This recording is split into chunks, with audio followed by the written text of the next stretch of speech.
Le torchon brûle entre le syndicat mixte du lac d'Annecy et la communauté de communes Rumilly-Terre de Savoie. Réforme territoriale oblige, fin 2016, l'Albanais se divise et avec sa gestion des ordures ménagères. Le CITOA, syndicat de traitement des ordures de l'Albanais, adhérent au SILA, est de fait dissous. Les ordures ménagères de Rumilly étaient incinérées depuis 2000, ici, dans l'usine Synergie, gérée par le syndicat mixte du lac d'Annecy.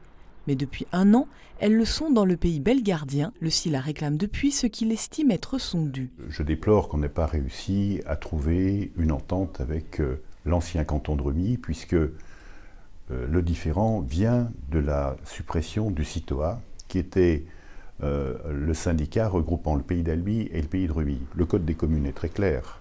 Quand on part avec la dette. Donc aujourd'hui, le SILA demande à la communauté de Rumilly, Terre de Savoie, les 12 millions qui correspondent à l'investissement des 80 millions d'euros qu'on a investi aujourd'hui pour réhabiliter l'ensemble de l'usine. Depuis 2015, l'usine est en effet rénovée pour mieux valoriser les déchets traités, de lourds travaux votés à l'époque par l'ensemble des adhérents. Près de 10% des déchets incinérés ici provenaient de Rumilly, soit une perte de 1,5 million d'euros chaque année pour le SILA. Le risque, il est très simple, c'est une augmentation du coût du traitement des déchets.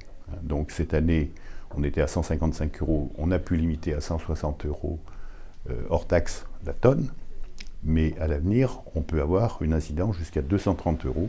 Le président de la communauté de communes ne souhaite pas s'exprimer sur le dossier. Il dit attendre la décision du préfet. C'est à lui de trancher. Juridiquement, il a jusqu'à fin mars pour présenter aux deux parties les conditions de liquidation du CITOA et donc le montant de l'indemnité.